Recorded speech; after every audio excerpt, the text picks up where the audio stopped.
অবশেষে যখন তাদের মৃত্যু আসে তখন সে বলে, হে আমার রব, আমাকে ফেরত পাঠান, যেন আমি সৎ কাজ করতে পারি যা আমি ছেড়ে দিয়েছিলাম। রাশি ইন্টেলিজেন্ট ইন্টেলিজেন্ট। আজকে ভিডিওর বিষয় হচ্ছে মৃত্যুকালীন অবস্থা ও কবরের জীবন। সমস্ত প্রশংসা আল্লাহর জন্য, যিনি সৃষ্টিগুলির রব। দরুদ ও সালাম বর্ষিত হোক আমাদের প্রিয় নবী হযরত মুহাম্মদ সাল্লাল্লাহু আলাইহি সাল্লামের উপর। প্রিয় ভাই ও বোনেরা, আজ আমরা আলোচনা করব এমন এক বাস্তবতা নিয়ে যেটা থেকে কেউ পালাতে পারবে না। সেটা হলো কি? সেটা হলো মৃত্যু। যে মৃত্যু ধনী গরিব রাজা প্রজা কাউকেই ছাড় দেয় না। আর সেই মৃত্যুর পর এমন এক জীবন শুরু হয় যার নাম হলো বরজক। মৃত্যু আসার মুহূর্ত আল্লাহ তাআলা বলেন, অবশেষে যখন তাদের মৃত্যু আসে তখন সে বলে, হে আমার রব, আমাকে ফেরত পাঠান, যেন আমি সৎ কাজ করতে পারি যা আমি ছেড়ে দিয়েছিলাম।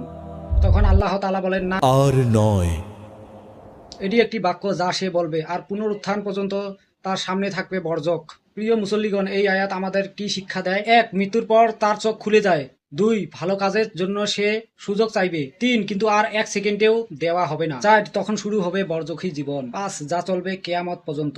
ভাই ও বোনেরা, আজ আমরা তওবা পিছিয়ে দিচ্ছি। আর কি বলছি দেখুন। এখন তওবা করে কি হবে? আমি তো অনেকদিন বাঁচবো আরো। পরে তওবা করে নেব।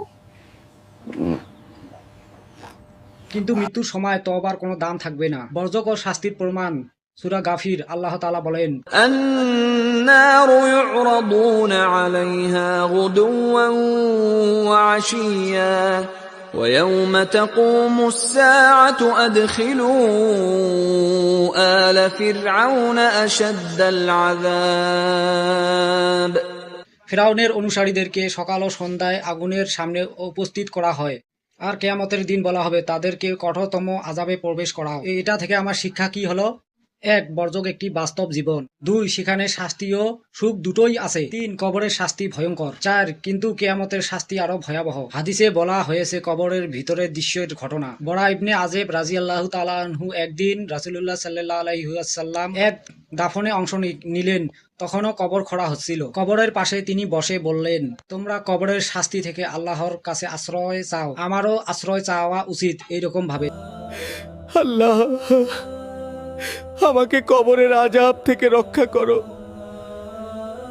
তোমরা কবরের শাস্তি থেকে আল্লাহর কাছে আশ্রয় চাও, এই কথাটি তিনি ৩ বার বললেন। ইমানদারের মৃত্যু। যখন একজন ইমানদার মৃত্যুবরণ করে তখন আকাশ থেকে নূরের ফেরেশতা আসে, জান্নাতের কাফন ও সুগন্ধি নিয়ে আসে এবং মালাকুল মউত বলে, হে সুন্দর আত্মা, আল্লাহর সন্তুষ্টির দিকে বেরিয়ে এসো।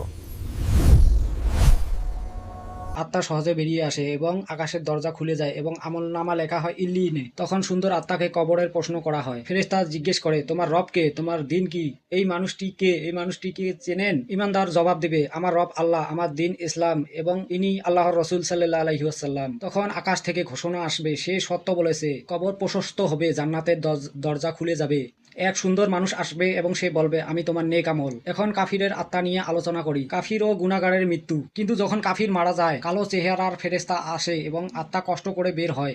হে আল্লাহর নিকৃষ্ট বান্দা, আল্লাহর অসন্তুষ্টির দিকে বেরিয়ে এসো। আসমানের দরজা বন্ধ থাকে, আমলনামা লেখা হয় সিজ্জিনে।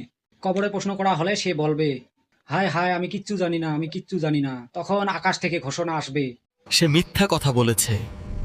জাহান্নামের দরজা খুলে যাবে, কবর চেপে ধরা হবে, হাড় ভেঙে যাবে। এক বিদ ঘুটে কুৎসিত মানুষ আসবে, সে বলবে, আমি তোমার বদ আমল যা তুমি করেছিলে।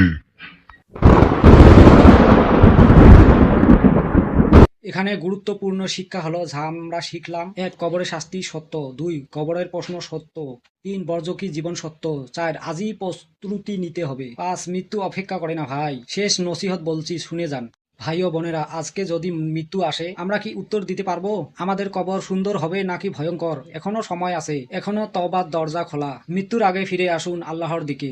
আল্লাহ আমাদের সবাইকে উত্তম মৃত্যু দান করুন। আমিন।